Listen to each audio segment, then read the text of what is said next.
Bismillahirrahmanirrahim. Assalamualaikum warahmatullahi wabarakatuh. Bapak, Ibu, saudara sekalian, para peserta sidang Kabinet Paripurna yang saya hormati, masih dalam suasana Lebaran, saya mengucapkan selamat Idul Fitri 1443 Hijriah, minal aidin wal faizin, mohon maaf lahir dan batin. Pertama-tama saya ingin kita semuanya tetap konsentrasi pada masalah yang berkaitan dengan pandemi dan juga yang berkaitan dengan gejolak ekonomi global yang sampai saat ini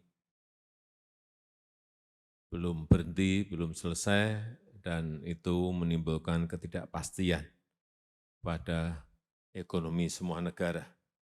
Yang pertama, untuk urusan COVID, kasus terkonfirmasi kemarin 227 kasus.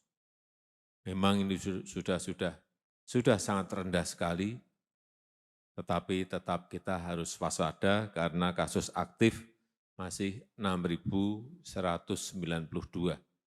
Jadi agar ini kita waspadai, tetap kita waspadai.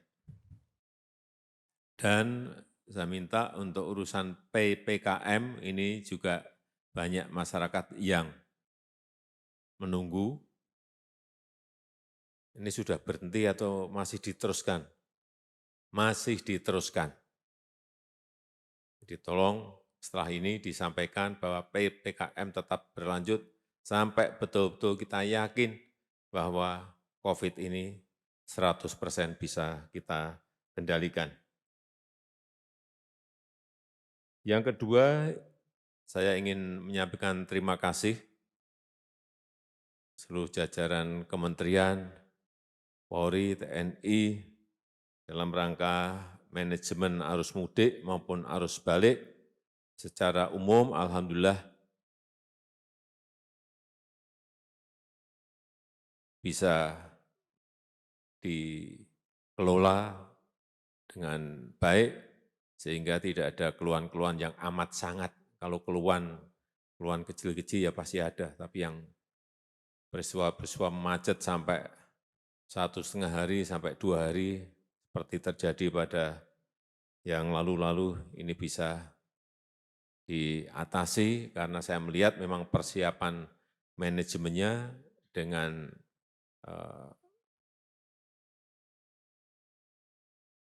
pengelolaan di lapangan yang baik, saya melihat semuanya bisa diatasi. Dan ini agar masih sisa waktu sedikit ini arus baliknya betul-betul agar terus diikuti.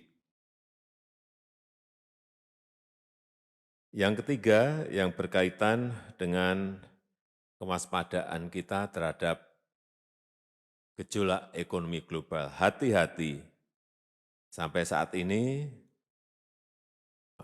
perang di Ukraina masih belum berakhir dan kelihatannya menunjukkan tanda-tanda yang berkepanjangan sehingga ketidakpastian global menjadi semakin tidak pasti.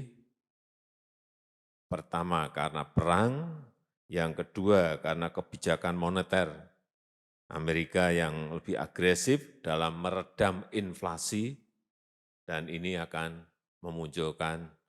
menyebabkan resesi di banyak negara.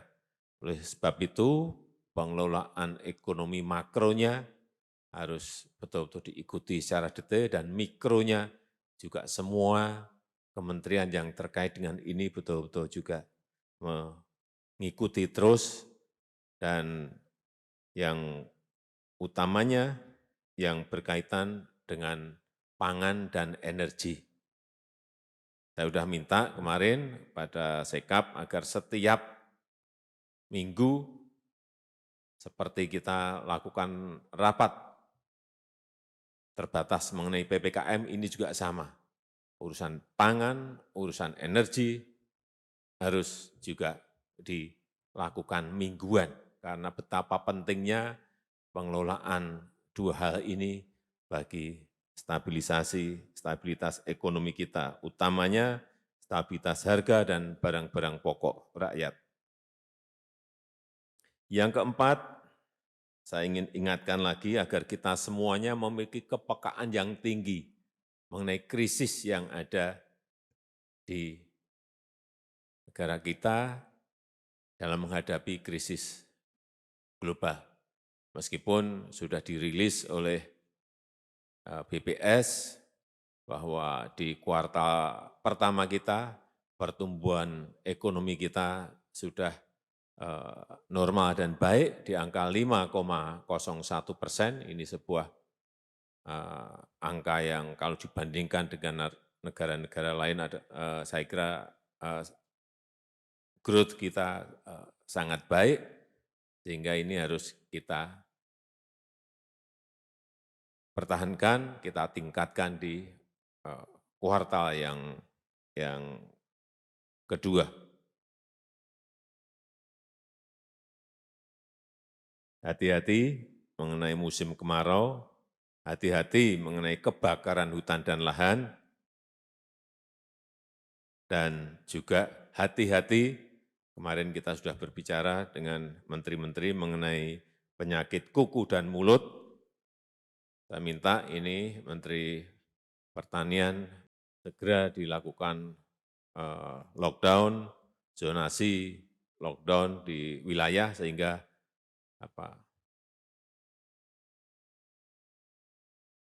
mutasi ternak dari satu tempat ke tempat yang lain, atau pergerakan ternak dari kabupaten ke kabupaten, apalagi provinsi ke provinsi, betul-betul bisa dicegah.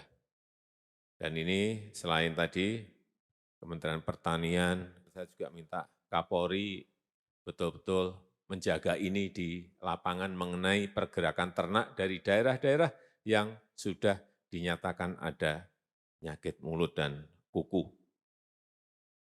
Bentuk satgas, sehingga jelas siapa yang nanti bertanggung jawab. Yang kelima, saya ingin ingatkan lagi, APBN, APBD, BUMN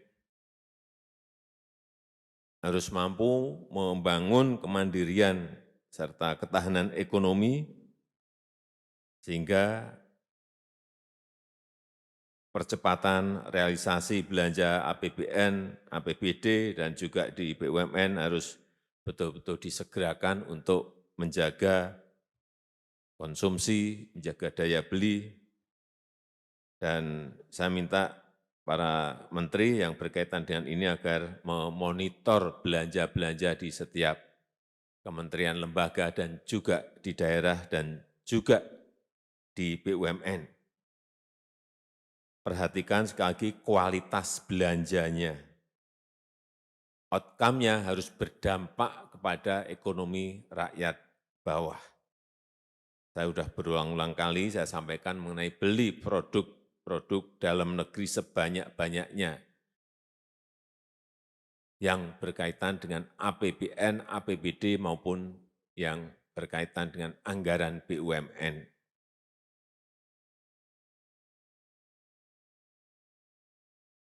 Yang keenam, yang berkaitan dengan tahapan pemilu 2024 yang sudah akan dimulai pertengahan tahun ini, saya juga minta menteri, kepala lembaga agar fokus betul-betul bekerja di tugasnya masing-masing.